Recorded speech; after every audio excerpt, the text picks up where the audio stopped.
नमस्कार दोस्तों, स्वागत है आपका इनसाइड न्यूज यूपी चैनल पर। हम लाते हैं आपके लिए उत्तर प्रदेश की हर बड़ी खबर सबसे पहले। इसके लिए वीडियो को लाइक और चैनल को सब्सक्राइब करें। कानपुर में सफाई व्यवस्था के निजीकरण के विरोध में कर्मचारियों का प्रदर्शन, वेतन वृद्धि को लेकर काम किया ठप। सफाई व्यवस्था के निजीकरण के विरोध में नगर निगम कर्मचारियों ने हल्ला बोल दिया है। आक्रोशित कर्मचारियों ने सोमवार से हाथ में काला फीता बांधकर विरोध जताया। 13 मई तक हाथ में काला फीता बांधकर विरोध किया जाएगा। इसके बाद 14 मई को अगर नगर निगम मुख्यालय भूत झील में आम सभा करें, काम बंद करने का ऐलान किया जाएगा। इसके बाद सड़कों पर उतरकर आंदोलन भी किया जाएगा। कानपुर सराफा बाजार खतरे में, व्यापारियों ने की आपात बैठक, सोना न खरीदने की पीएम की अपील का किया विरोध। कानपुर का सराफा बाजार उत्तर भारत के सबसे बड़े व्यापारिक केंद्रों में से एक है। रविवार को पीएम मोदी की ओर से सोना न खरीदने की अपील के बाद इस बाजार में उथल पुथल मची है। केंद्र सरकार द्वारा सोने की खरीद को हतोत्साहित करने के संभावित प्रस्तावों और कड़े नियमों की आहट से व्यापारियों ने सोमवार को आपात बैठक बुलाई। बैठक में व्यापारियों ने कहा कि इस तरह के फैसले न केवल सराफा बाजार को तबाह कर देंगे बल्कि आम जनता के आर्थिक सुरक्षा चक्र को भी तोड़ देंगे। मेट्रो के लिए दक्षिण कानपुर वालों का इंतजार खत्म, जून में पीएम मोदी कर सकते हैं उद्घाटन। अगले महीने जून में कानपुर सेंट्रल से नौबस्ता तक के मेट्रो रूट का उद्घाटन प्रधानमंत्री नरेंद्र मोदी के करने की प्रबल संभावना है। इसी मई में मेट्रो रेल संचालनायुक्त सुरक्षा और संरचना के मानकों की जांच कराने के प्रति कार्रवाई तेज हो गई है। रविवार रात 2 से 5 बजे के बीच अप डाउन लाइन पर हाई स्पीड 80 किलोमीटर प्रति घंटा की रफ्तार से भी मेट्रो रेल दौड़ाई गई। 594 किलोमीटर लंबा गंगा एक्सप्रेस वे बनेगा ग्रीन कॉरिडोर, लगाएंगे 5.5 लाख पौधे, हर किलोमीटर पर होगा खास पौधा। प्रदेश सरकार ने पौधारोपण महाअभियान के तहत गंगा एक्सप्रेस वे को हरित पहचान देने की बड़ी तैयारी की है। 594 किलोमीटर लंबे इस एक्सप्रेस वे की दोनों पटरियों पर लगभग 5.5 लाख पौधों का रोपण किया जाएगा। सरकार का उद्देश्य इसे केवल यातायात कॉरिडोर तक सीमित न रखकर ग्रीन कॉरिडोर के रूप में विकसित करना है। योगी सरकार इस मानसून सीजन में भी एक दिन में 35 करोड़ पौधारोपण का लक्ष्य रखा गया है। महिलाओं को बनाया जा रहा नशा मुक्ति अभियान का आधार, युवाओं को नशे से दूर रखने पर योगी सरकार का विशेष फोकस। उत्तर प्रदेश में नशे के खिलाफ चल रहे अभियान को महिलाओं और युवाओं की भागीदारी के जरिए नई दिशा दी जा रही है। योगी सरकार महिलाओं को नशा मुक्ति अभियान का तहत मजबूत आधार बनाकर समाज में व्यापक जन जागरूकता पैदा करने पर जोर दे रही है। स्वयं सहायता समूहों, महिला मंचों और ग्राम स्तरीय संगठनों के माध्यम से महिलाओं को यह समझाया जा रहा है कि परिवार को नशे की बुराइयों से बचाने में उनकी भूमिका सबसे महत्वपूर्ण है। 21 मई को 44 जिलों में होगी लेखपाल की मुख्य परीक्षा, फीस जमा करने के बाद ही दिखेगा परीक्षा का जिला। उत्तर प्रदेश अधीनस्थ सेवा चयन आयोग ने लेखपाल मुख्य परीक्षा 2025 को लेकर जरूरी सूचना जारी की है। राजस्व परिषद के अधीन लेखपाल के रिक्त पदों पर भर्ती के लिए मुख्य परीक्षा 21 मई को सुबह 10 बजे से दोपहर 12 बजे तक प्रदेश के 44 जिलों में आयोजित की जाएगी। आयोग ने बताया कि मुख्य परीक्षा के लिए शॉर्टलिस्ट किए गए अभ्यर्थियों के परीक्षा जिला की अग्रिम सूचना आयोग की वेबसाइट पर जारी कर दी गई है।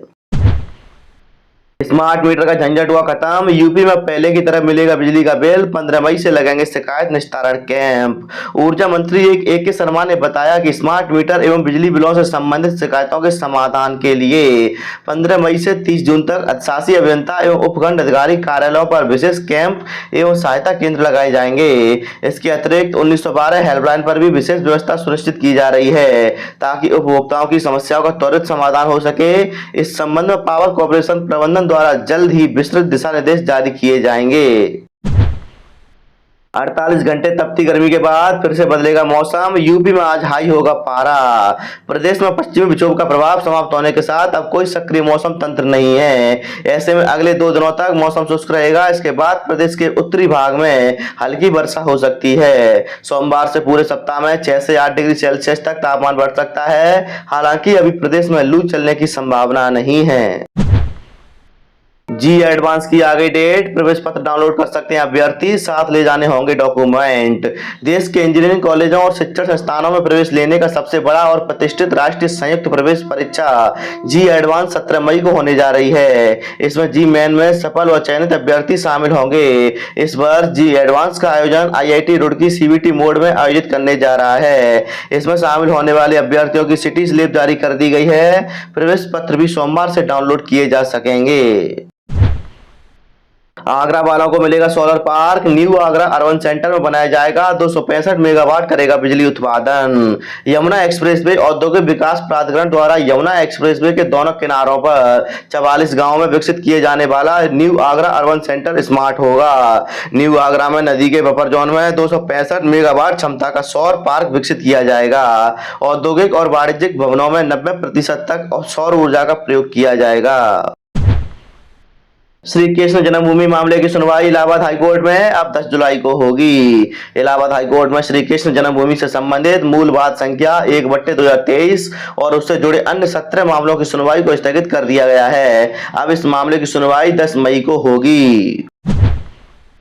प्रयागराज में गंगा पर 6 लेन पुल जून में तैयार होगा। टेस्टिंग के बाद जुलाई से आवागमन शुरू, फिर जाम से मिलेगी मुक्ति। गंगा पर बन रहे 6 लेन पुल निर्माण को लेकर बड़ा अपडेट है। इस ब्रिज का निर्माण कार्य जून के पहले सप्ताह में पूरा हो जाएगा। 6 लेन पुल में 288 सेगमेंट लगने हैं। अब तक 280 सेगमेंट लगाया जा चुका है।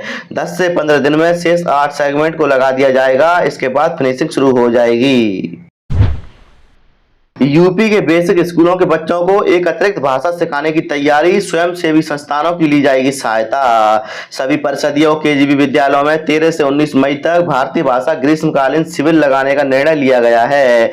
इसमें जनपद स्तर पर कार्य कर रही स्वयंसेवी संस्थानों की भी मदद ली जाएगी। राष्ट्रीय शिक्षा नीति 2020 की भाषाई विविधताओं का सम्मान करते हुए बहुभाषावाद को बढ़ावा देने के लक्ष्य से यह आयोजन किया जा रहा है। अलीगढ़ में 19 पुलिसकर्मी हुए सम्मानित। एसएसपी नीरज यादव ने सराहना की उसके कार्य की और जनसेवा को किया प्रेरित। एसएसपी नीरज यादव ने नवीन पुलिस लाइन छेरत में जनपद के 19 पुलिसकर्मियों को उनके सराहनीय कार्य के लिए प्रशस्ति पत्र एवं नगद धनराशि देकर सम्मानित किया।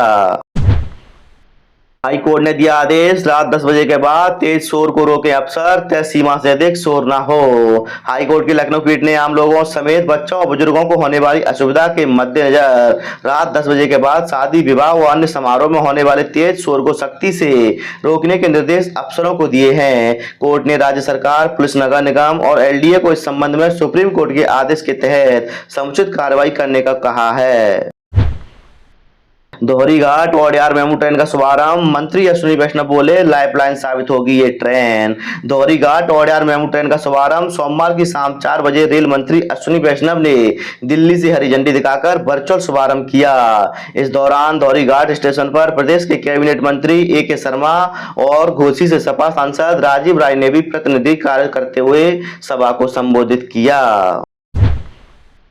काशी में 14% बच्चों को आरटी के तहत प्रवेश का इंतजार, पिछले 5 सालों में सबसे ज्यादा 1215 का दाखिला हुआ ही नहीं। शिक्षा का अधिकार के तहत सत्र 2026-27 में अब तक प्रवेश प्रक्रिया पूरी नहीं हो पाई है। मई शुरू हो जाने के बाद भी आरटी के तहत जिले के 14% बच्चों का प्रवेश नहीं हुआ।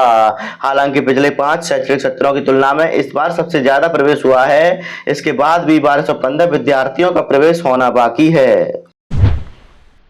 मानदेय न मिलने पर मेडिकल कॉलेज के आउटसोर्स कर्मियों की हड़ताल, ओपीडी और पैथोलॉजी सेवाएं प्रभावित। मेडिकल कॉलेज अकबरपुर में तैनात आउटसोर्स कर्मियों ने पीएफ कटौती और 3 माह से मानदेय न मिलने के विरोध में सोमवार सुबह हड़ताल कर दी। नाराज कर्मचारियों ने काम बंद कर इमरजेंसी के बाहर धरना देकर प्रदर्शन किया। इससे मेडिकल कॉलेज की कई स्वास्थ्य सेवाएं प्रभावित रहीं और मरीजों को परेशानी का सामना करना पड़ा। आगरा में युवक की बेरहमी से हत्या, जमीन पर पटका शेर, मौके पर ही हो गई मौत।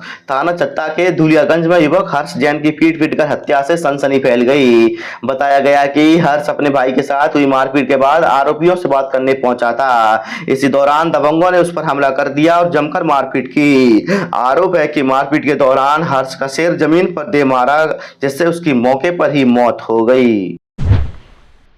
हाई कोर्ट ने कहा, तारीख पर तारीख के लिए जज नहीं बल्कि पुलिस और सरकार है जिम्मेदार। इलाहाबाद हाई कोर्ट ने राज्य की ट्रायल कोर्टों में मुकदमे के अंबार और तारीख पे तारीख की समस्या पर एक अत्यंत महत्वपूर्ण और कड़ा फैसला सुनाया है। न्यायमूर्ति अरुण कुमार सिंह देसवाल की पीठ ने स्पष्ट रूप से कहा कि आपराधिक मामलों के निस्तारण में होने वाली देरी के लिए न्यायिक अधिकारियों की क्षमता को दोष देना गलत है, बल्कि इसके लिए मुख्य रूप से राज्य सरकार द्वारा स्टाफ की कमी और पुलिस विभाग की लापरवाही जिम्मेदार है।